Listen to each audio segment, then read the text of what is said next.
Good morning! My name is Emma and welcome to Self Growth Uncensored. Today, I have my coffee and have my notebook, and I'm going to start a brand new series, my first series ever, and it's going to be all about the book Atomic Habits, okay? So basically every episode or whatnot, I'm going to go over one chapter that I just read either the night before, the day before, a minute before, whatever, very, very recent. And I'm just going to share my personal notes on it. It's very helpful information, and I'm so excited to be rereading this book because it's one of my favorites of all time. And it talks all about habits and all about systems and goals and why it's difficult to break the bad habits difficult to break habits that are bad or so-called bad, and then kind of more strenuous per se to build good habits, and really breaking that down the scientific route and how you can make those good habits and level up your life. So without further ado, we go on to my first note of chapter 1 of Atomic Habits by James Clear. So habits are the compound interest of self-improvement. What this means is with interest, it grows over time, right? So if you're, for a credit card, for example, if you take out, borrow money over time that you have that borrowed money, your interest rate will grow. And you might have originally taken $1,000, but then because of interest, you might owe like 1,010 or 1,100 or whatnot, whatever your interest rate is. So what it means by habits are the compound interest of self-development. If you want to grow in your self-development journey, what you have to do is focus on your habits and take that as like the interest, because that is what's really going to grow on your journey. Okay. Number 2, systems move you and goals guide you.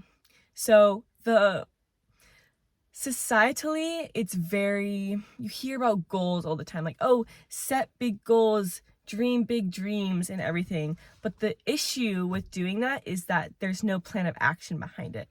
So what goals are there for, I'm not saying that they're useless, because they're not.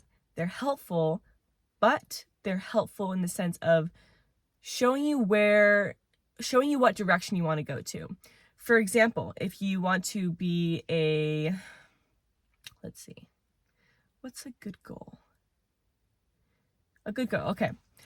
Goal, I want to meditate every single day. That is a goal, okay? A system is different from a goal. The goal itself, yeah, cool. It's a good goal to have, to want to meditate every day, but the system is going to share how you get there.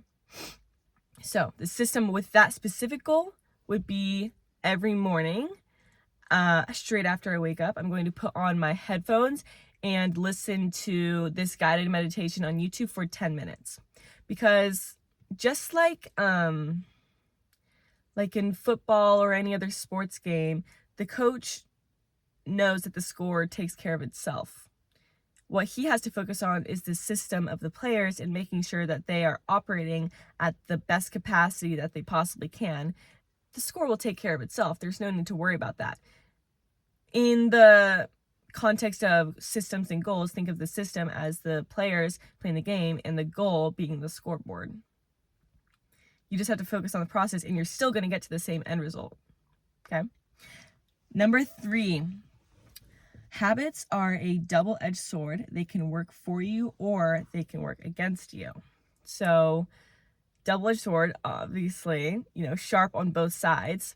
On one side, you have your good habits. On the other side, you have your bad habits. Habits can work both ways. It depends on what you're consciously putting effort into. For example, if you let yourself fall off and go and scroll mindlessly without consciously being like, okay, this is like time for me to rest and rejuvenate, you're getting cut by that other edge of the sword. Whereas on the other side, it can work for you if you consciously choose to go the other way. The other way being building good habits in a way, what was I just trying to say?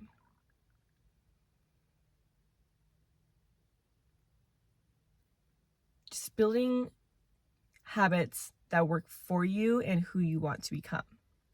That is what I was trying to get at. Okay, that was step 3. And then lastly, 4, you do not rise to the level of your goals, you fall to the level of your systems. This was really helpful for me to understand in the context of a game, like, a sport, like football again. A team is only as strong as their weakest player, right? Because that weakest player is going to essentially like make the team worse because of their lack of skills or lack of not being as good as the other players. So if your systems are fucked up and not actually helping you get towards your goal doesn't matter. Winners and losers have the same goals in mind, right? When people go to the Olympics, they all want to win it. They all have that same goal of getting the gold medal. However, only one person or one team is actually going to get that medal. So the difference between the people who win and the people who lose, the people who have good habits and the people who have bad habits, is their systems in place. For the Olympics, the systems would be how they train, what they eat, what they consume, what they fill their mind with, their day-to-day habits, right? And then for the people who don't win, they're probably not training as sufficiently or not living up to how the other person is. So it's a different of systems and a different of habits. Short video, but that is chapter 1, summary of Atomic Habits. This is kind of like a little journal, not only for people watching, but for myself too, so that I can go back and rewatch them if need be. Okay, bye. I'll see you soon.